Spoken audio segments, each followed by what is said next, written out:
tell me if I sounded funny. Oh, absolutely. Yeah, I'd let you know. Friends don't let friends Podcast off podcast mic? with weird microphone settings or something like that. Yeah, something like that. Yeah. Oh my. Let me get everything in front of me here. It's like become a whole I'd rather have it in front production. of me than up frontal lobotomy. No way. That's right. All right. I guess we can get things started here. Oh, you do that. You're not in restricted airspace or anything, right? You're okay. Not that I know of. I mean, I'm out in the middle of nowhere in Colorado, but on 25. But I've got signals. I know. I mean, so we'll just go with that. You're headed for a top secret mission. Just want to make sure that no. I've still got almost 400 miles before I get to that. Welcome again to another episode of Drake and the Maestro, almost live and almost relevant. No, there you go. Yeah, no, I could say that again. Welcome again to another episode of Drake and the Maestro, almost relevant and almost live. That's better. Oh, I'm glad you're happy. I try. Well, there's been a bit of a kerfuffle. A kerfuffle? Yes, even yes. The noises in the last podcast. And I know most of the listeners / viewers haven't read the podcast description, but one of us, that would be me, is broadcasting from the back porch of their country home here. I call it the compound. The country bunker, even. What kind of music do you usually have here? Oh, we got both kinds. We got country and western. Yeah, Bob's country bunker. And that noise was the screen door as my wife was going back and forth. So just a bit of realism for everybody. It's audio texture. Texture. That's it. Right. That's what they call it. Audio texture. We're gonna go out on that joke. I think we should finish the podcast first. Oh, right. We got. Yeah, we're just getting started. Okay. This is like a lot. I got a lot of updates. Right from last episode. The update podcast. It is the update podcast. At least the first part of it. I'll try to get through it so it doesn't get tedious, right? But I had to share. I went back to watch, whatever I was going to watch, and the TV AI terrorist will not leave me alone. That's you problem. My continue watching, and then it was the Mexican version of Zombies on a Train, right? But then in the rotating ads across the top, it was Train to Busan in English, right? Right? So let me try that. I'm a sucker. I try it. Yeah, of course. And sure enough, it's Korean with English subtitles. I'm like, I can handle this. Yeah, I can do that. I can read while I'm watching things. Yeah, I can read while I'm trying to see things sometimes. And so it starts playing. I'm like, this is great. I put down the remote because I'm going to settle in for Zombies on a Train and answer the question that, what happens with the zombie deer and whatever. Right? Well, as I'm putting down the remote, my finger must have hit the channel up button or something. Oh, no. And all of a sudden it switched to some live stream of like the Ocho or something. You really are your worst enemy. Yes, I am. And like, no. So I put down. I hit the down button because like if the up button went one way, the down button goes up, and then it went to some all sports channel, and then it went to some live news broadcast. Like, okay. So you still didn't get to finish the movie. Wait for it. So I back all the way out to the home screen. Right? And there's the thing. It says continue watching. I'm like, great. So I hit that, and it's Spanish. No! It's the movie from before. It's the movie from before. And what's worse is I'll spare the operator of the app that's airing it. It's the entire app is now in Spanish. Cool. The titles, the searches, everything's in Spanish. Apparently, you better get some Duolingo going and learn some Spanish because it sounds like you're going to be stuck there for a while. It must have decided that because I turned off the English version and clicked back to Spanish is my preferred language, so it changed the entire app to Spanish, and I can't find the button to change it back. Wah, wah. Yes. So I guess I'm not using that free app anymore for a while.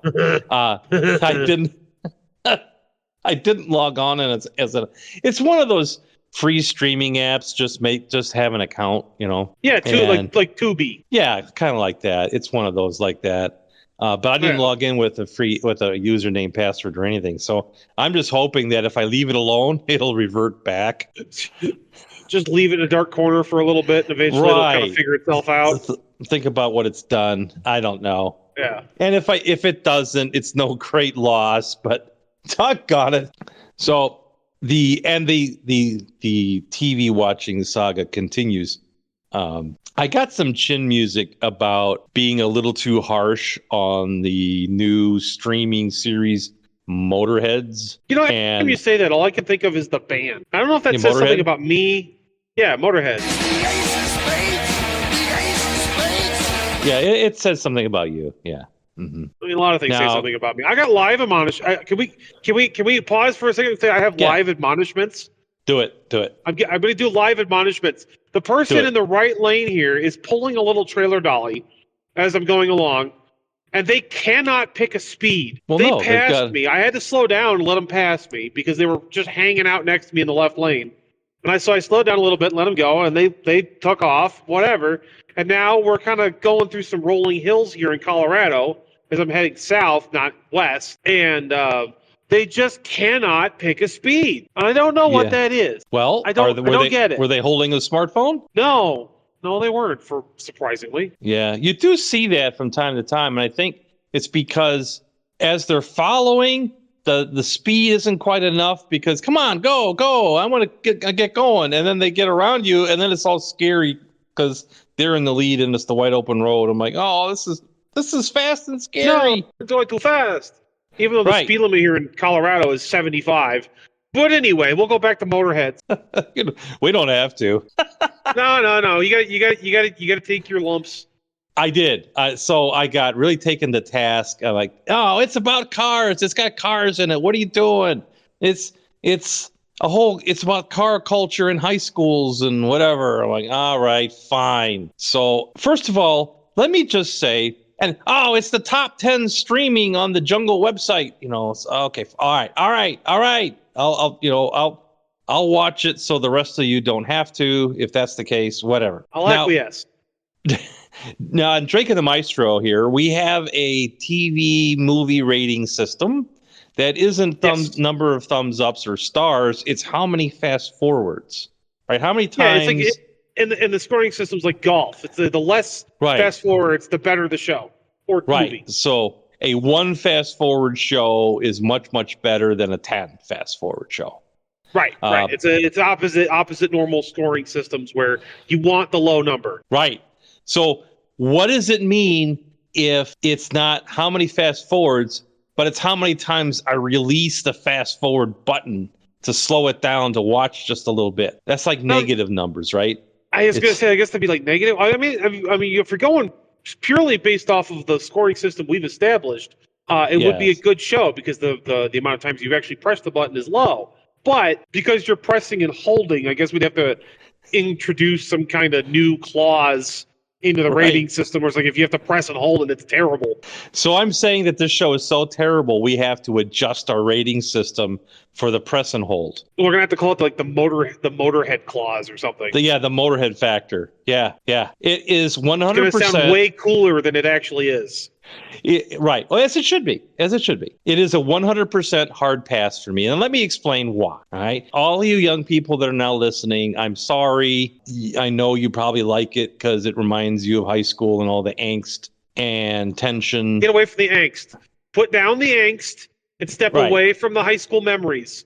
You don't want to be the guy that peaked in high school. Right. That's right. Peaked in high school, Rob Lowe. That's right. Okay. All right. And this is in no particular order, but these are the things that really were like nails on a chalkboard because I never heard anybody called a Motorhead. We were always called gearheads or grease monkeys or stuff like that, but not Motorhead. Car but guy. That must be. I've always just called you're just called a car guys. I was like, I've never heard anyone called a Motorhead other than people in Motorhead. So right. But it might, I'll give them the benefit of the doubt. Maybe it's a regional thing or whatever. Okay.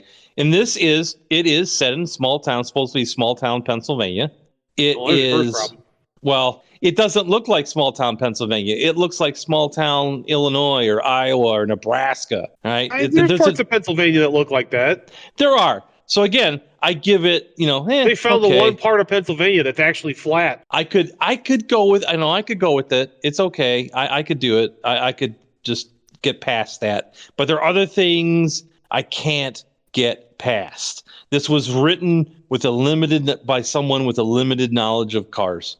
Okay? If you're going to as most car-centric programming is not written by people because the Venn diagram of people who like cars and also like writing, those two circles don't touch. Yeah, I don't even think they can get along in the same room for very long. There's just car culture dissonance strewn everywhere across the wreckage of the plot. The writer was in the room while other people were talking about cars. What happened? It's like Joe Sloper. He was talking about, because he was one of the guys on Garage Squad. He's from the Chicago area, but he was saying that, like, working with the Motor Trend contractors that were doing the production companies, that were doing the different car shows, and they would, let's get a car guy to kind of give us, information.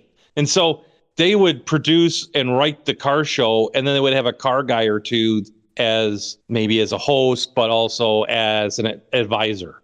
And he said it was infuriating at times. Okay, so fast forwarded through a bunch of episodes. I couldn't take it. I couldn't deal with all the relationship nonsense. I was admonished because, no, it has cars in it.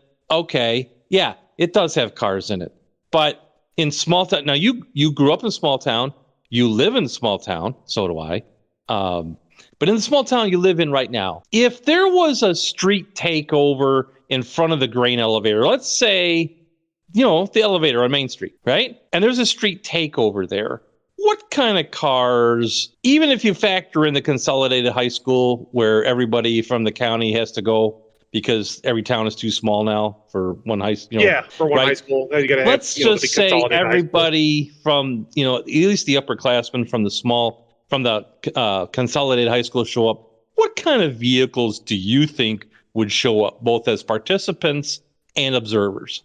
First of all, getting them all in the same place at the same time is going to be a miracle in and of itself. Yeah, and then I saw that. Vehicles you would find would be some classic muscle, some JDM, some Japanese type cars, like your Celica or like a Eclipse, maybe.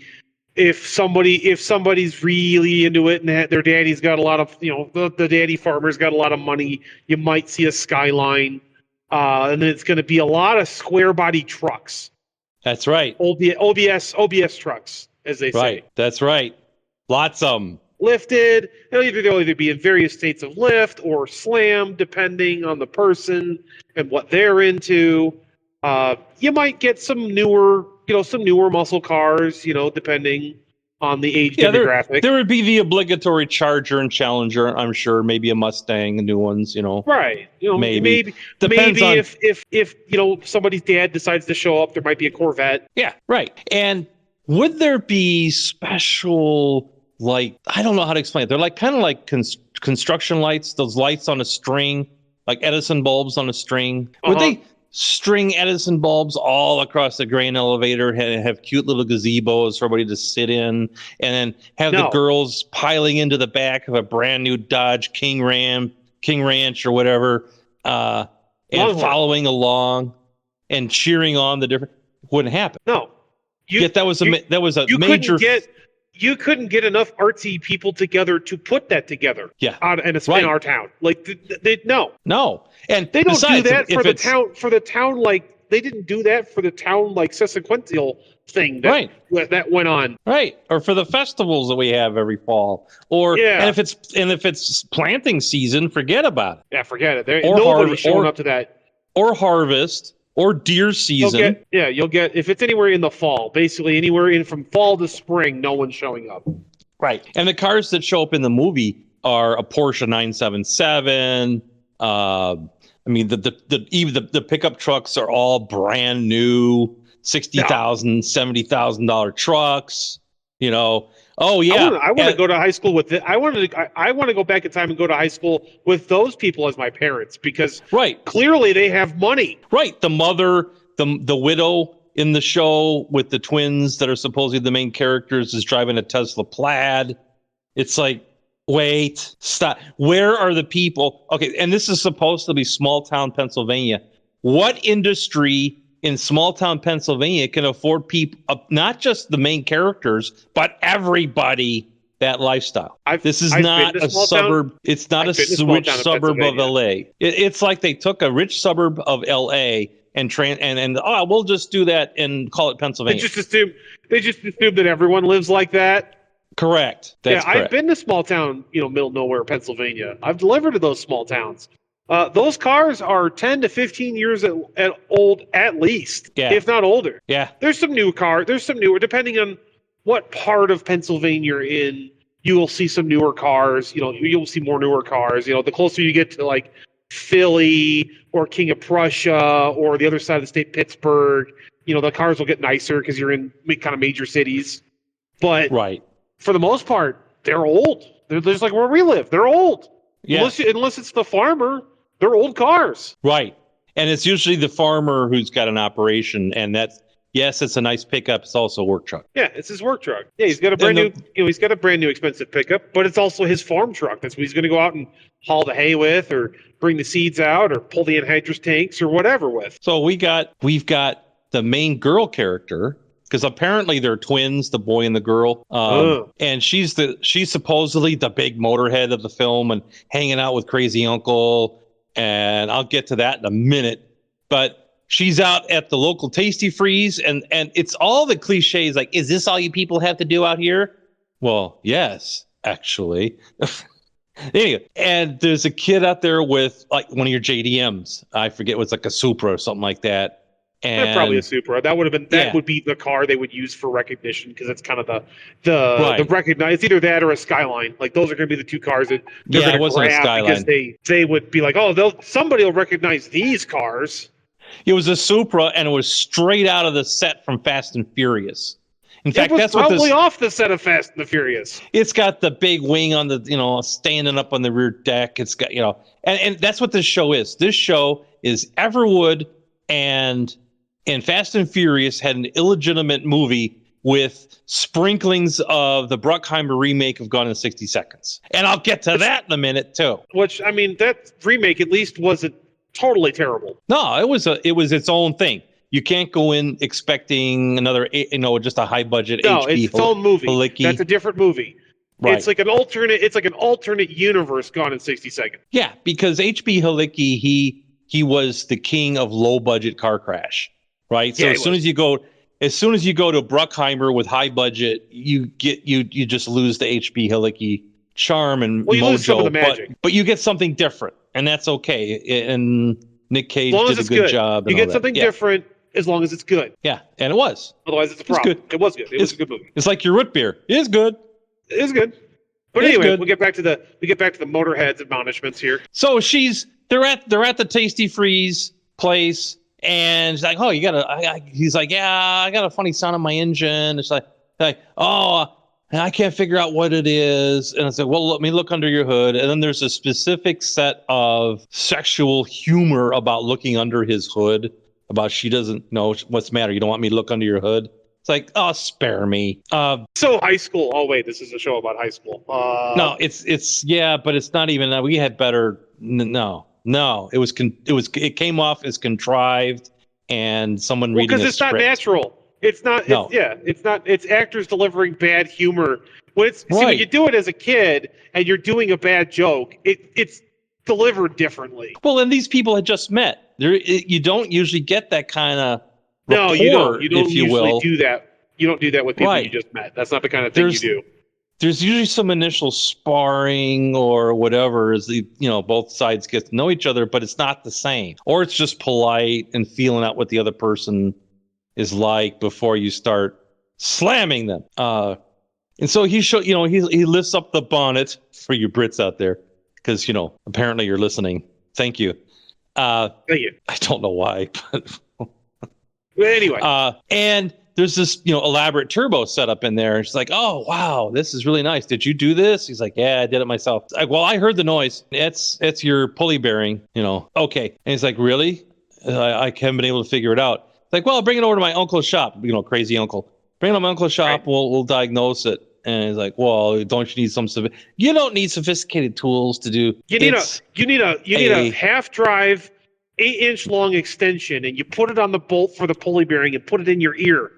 Correct. That is correct. You can hear whether the bearings are going bad or not. Or a screwdriver, or a lug wrench, or if you were a real Motorhead, you would know this.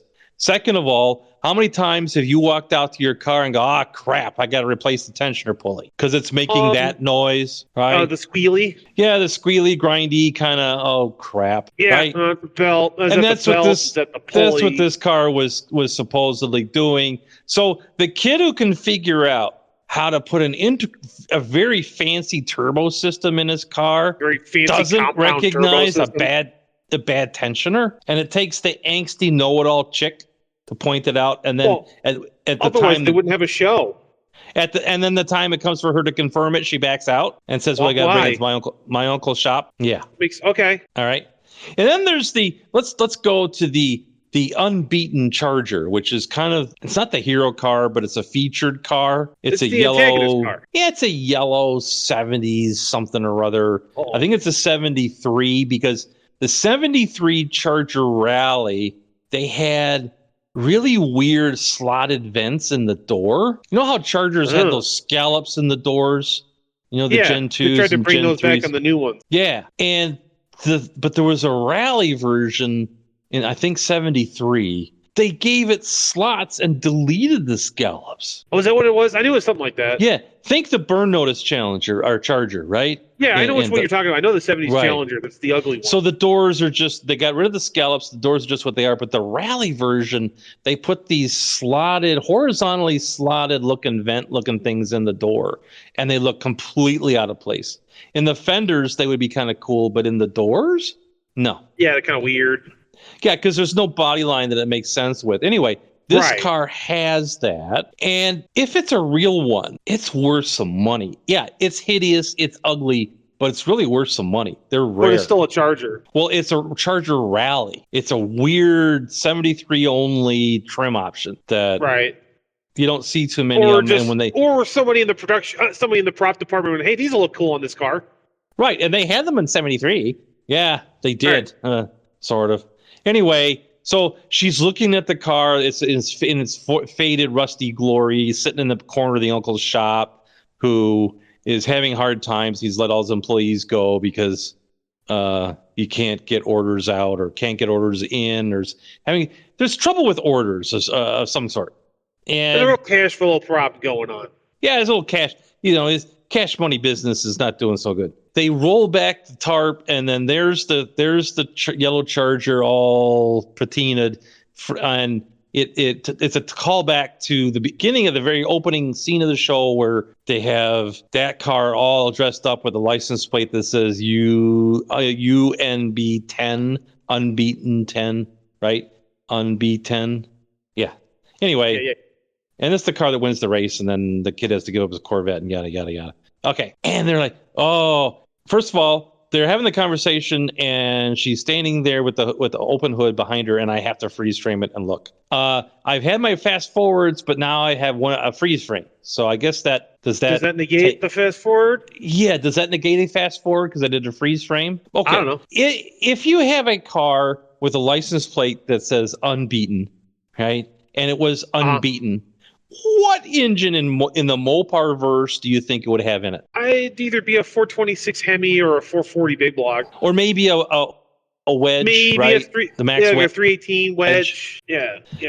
Car in 73 with the 400, right? It would be vestiges of the super stock Dodge stuff.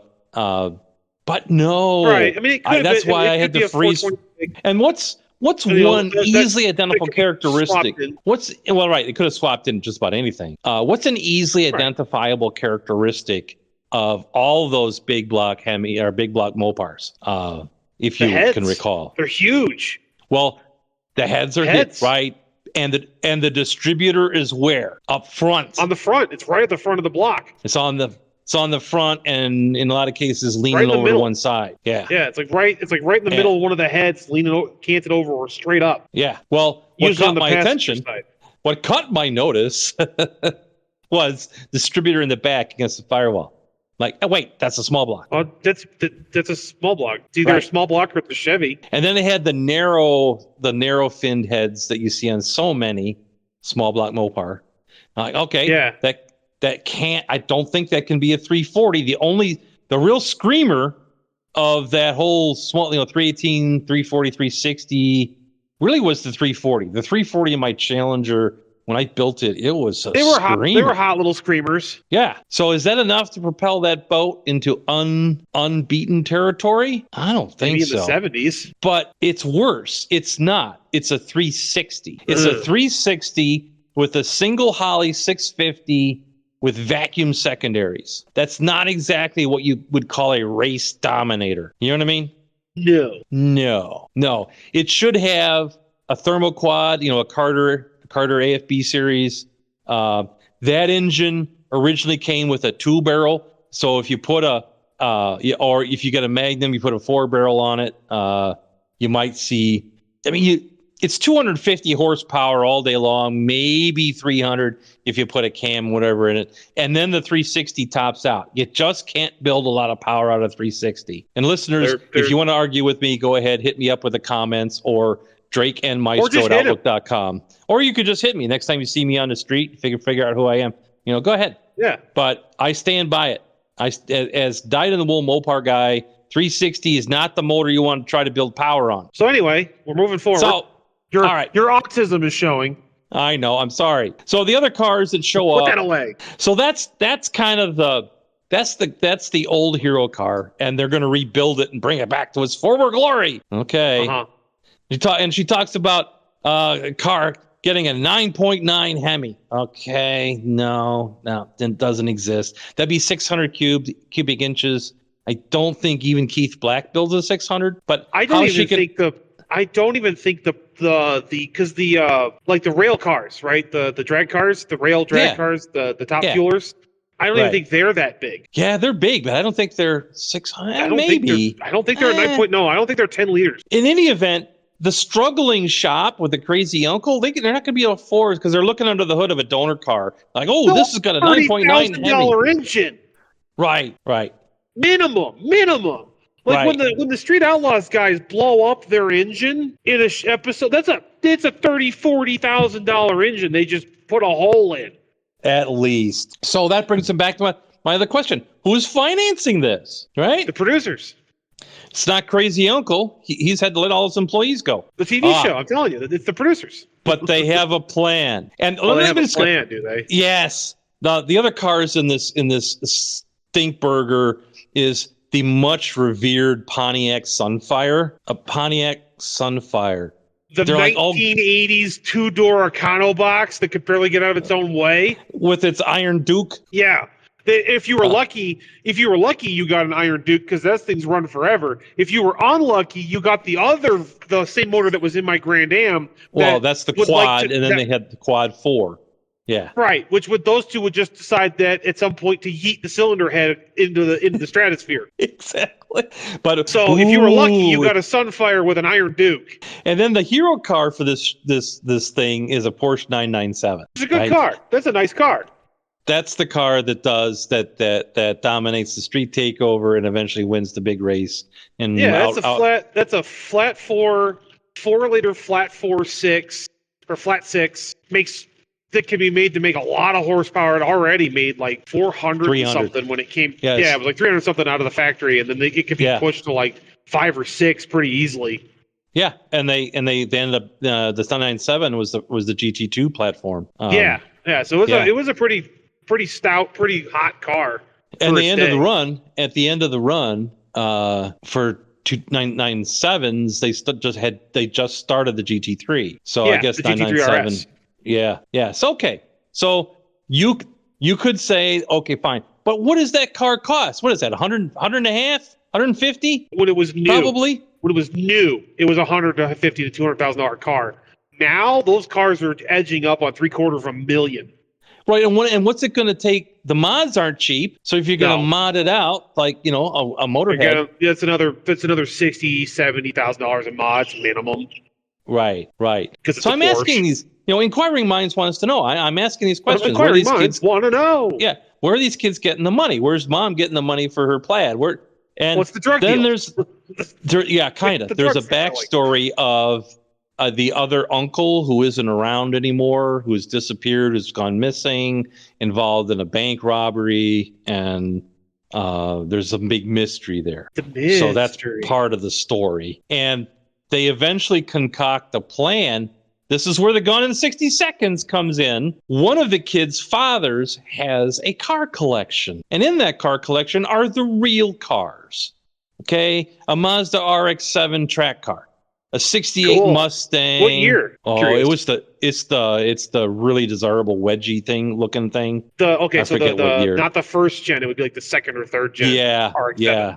With the rounder front end. Yeah, and it's the track car. It's the track. Yeah, so it's got it's got a wide body on it. Yeah, that's cool. Yeah. And these are all in the car collection. So these are the car collection. A 68 E-Type Jaguar. That's cool. A 1980 Rolls Corniche. That's right? An interesting choice, but it's cool. It supposedly belonged to Dean Martin, he would have a Corniche. Chip Foose's Eleanor. The Super Snake? The one from Gone in 60 Seconds. The Super Snake.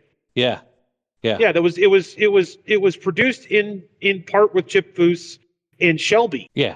And those are some of the cars in the collection. So all the cars you would watch the TV the show for are not actually on the street. They're in that parent's car collection. So you get a walk through, you kind of see them, and So the girl I guess it's the uncle, they all decide what they're gonna do to solve everyone's financial problems, except for one kid who decides to sell his car to get his hot car to get his brother some kind of decent car.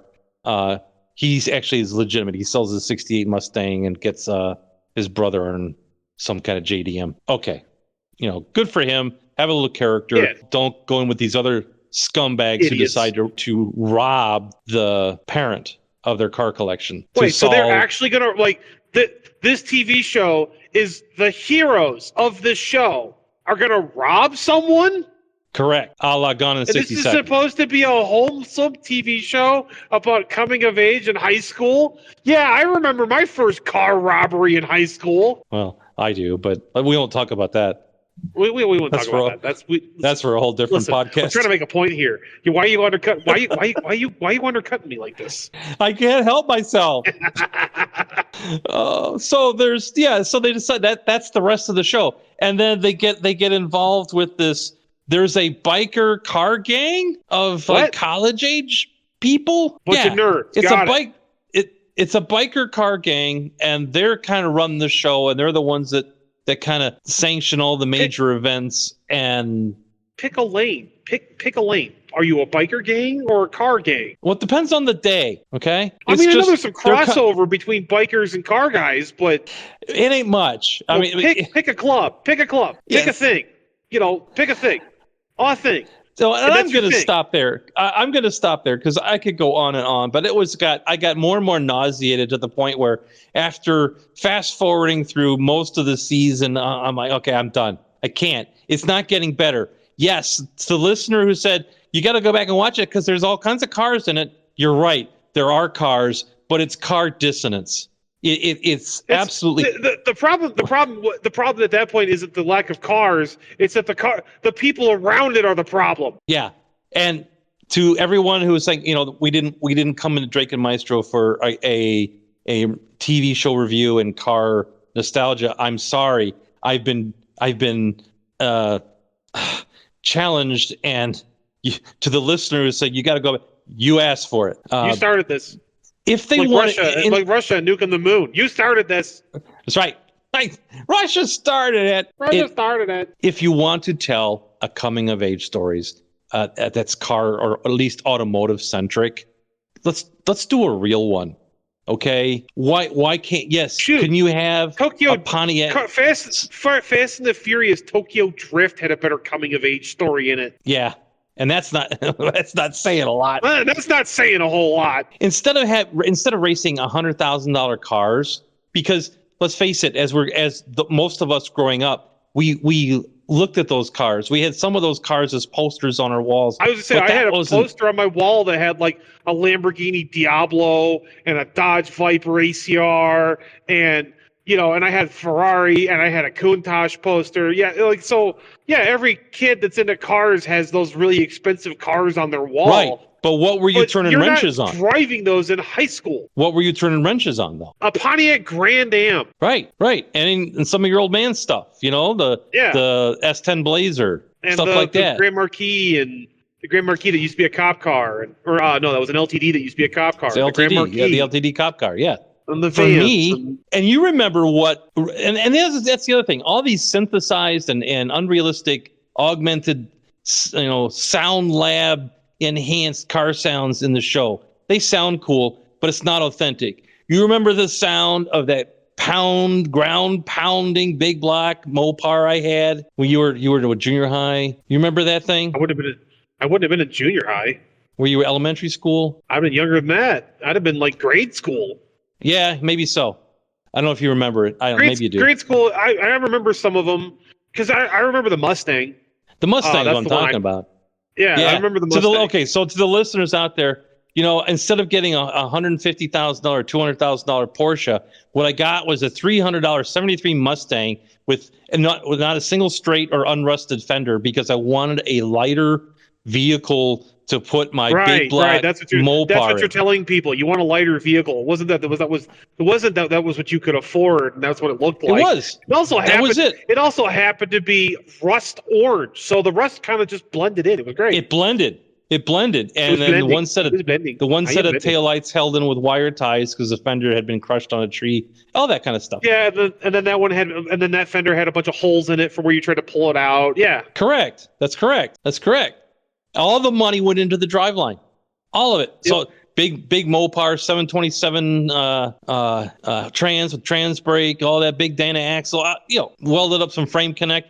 It was all on the cheap. It was everything I could cobble together, trade. It wasn't like I'm just going to go to Summit. Everything but steel. Wishes and dreams and some chain here and there. We don't have money to buy a fancy custom-made transmission mount. We're just going to use some chain. Yeah, it works. If it's stupid, it still works. It's still stupid. Weld those motor mounts that you made custom, out of pieces of old motor mounts together. And who needs a rubber isolator anyway? That kind of stuff. Screw it. Yeah. All right. And that car was freakishly fast, and it sounded like.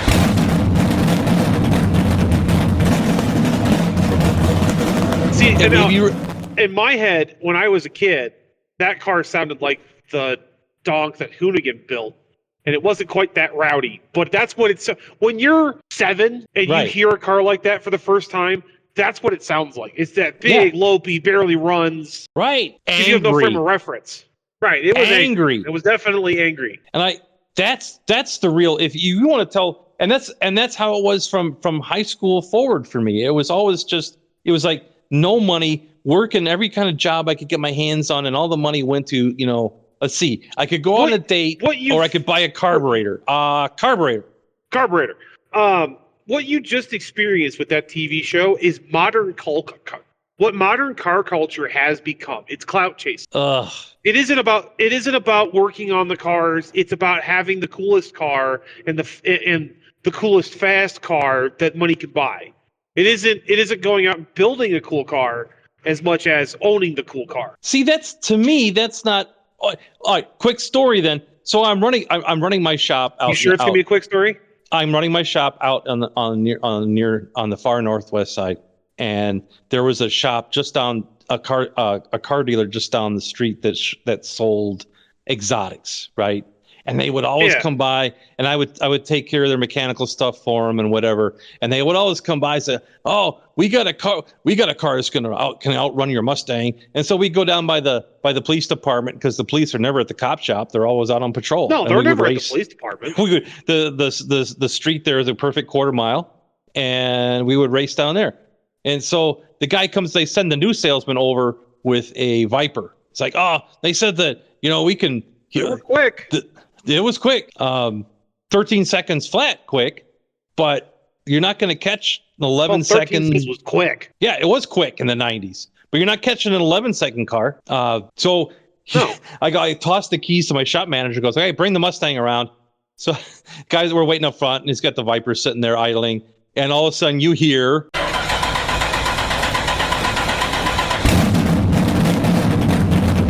And his jaw hits the ground. It's like, what's that? I'm like, that's the car you're racing. It's like, I'm screwed. Yes, you are. That's the kind of credit we used to go for. It doesn't matter the car looks like garbage. It goes like nice it goes like, yeah, and you built it on a budget of nothing because it's all you've got. Nothing. Okay, so enough of that. I'm just going to say that they're not telling the story of real car culture and real Motorheads. And yes, there are a lot more cars in it, but listeners, I have no idea. Right. Hello? And I have one more disappointment, and then we've got to go. And it's more of it's kind of a safety tip as well as a life tip. Some would say life hack, but I hate using the hack has been hacked to death. It's important to be on. It's important to be on time, and this comes from yes, it is. It's an almost relevant, and you can relate to this because a lot of truck drivers have a hard time getting on anywhere on time, right? I don't, but okay. There was a recent attack in Asia, West, East, whatever, with some major countries that have been fighting, right? And so they sent cargo ships, cargo containers of drones with trucks over to the other country, and then the containers opened up and the drones flew over and destroyed some military assets. And they did it, the one country did it by hiring truck drivers from the other country to come and pick up containers and bring them to the delivery site. And a lot of the truck drivers, they delivered on time, right? But there's a few guys who stopped at the local truck stop to have some vodka or something. And then they were driving their truck because part of them in there to release the drones was after the drones released the self-destruct of the container. Cool. So let's just say that some of those truck drivers are now permanently late for their delivery. Well, that's unfortunate. The lesson is always try to be on time. And on that disappointment, it's time to go. Or know what's in your trailer. Know what's in your general trailer. Freight, all kinds. General freight, all kinds, right. On that disappointment, we probably should end. Thanks for listening. The listening. listeners are going to be real upset about the whole episode being nothing but Motorheads. But anyway. Yeah, and I apologize for that front, but it had to be done. It had to be put down. Nothing could be done. Nope. If you feel like you need to argue with us or correct us or whatever, admonishments, yes, bring it on. Leave it in the comments. Unless you're soliciting clicks, in which case, dude, I don't think we're going to hire you for more clicks. Or you can reach us at DrakeAndMaestro@outlook.com. Yeah, and tune in next time when the Maestro says, "I'm too tired." And adios. Adios. Arrivederci. Hasta la vista. Adios. Adios, muchachos, caballeros. Will you get out of here? Oh man, that was a long rant. My brain was not braining. Right there at the end. Yeah. Well, it's okay. Because the whole thing is going to eventually dull the senses. It certainly did to me. And I'm not gonna blame anybody if they skip past this one. It really is he'll be the feed killer. This will be the last episode that ever gets views. And that's when they jumped the shark, ladies and gentlemen. That's right. This is it. But that's kind of what car culture has become, is that clout chasing, like kind of have the biggest, nastiest, fastest car money can buy that they don't do anything to. That's why the Scat Packs and Charger and Hellcats keep getting stolen, is because it's the clout car to have in a certain community. That's very sad. Listeners will attend. I mean, there's nothing like wrenching on it with your own hands, putting something together from nothing. And there it is. Is it the biggest, baddest on the planet? No, but if it dominates, actually, that's a major accomplishment. Or if it runs reliably. And what have you learned? Well, you've learned how to maintain your vehicle. Yeah, and a thought process, and you've learned skills that will probably last a lifetime. It'll help you in other avenues. Whereas just going and dropping $100,000 in the Summit's parts catalog and having your crazy uncle help you put it together might not be of the same variety. Well, I mean, if you're crazy, if you have to put the parts on, that's at least something. Yeah, I think I am the crazy uncle. You're definitely the crazy uncle, or in my case, the crazy father. But we don't talk about that.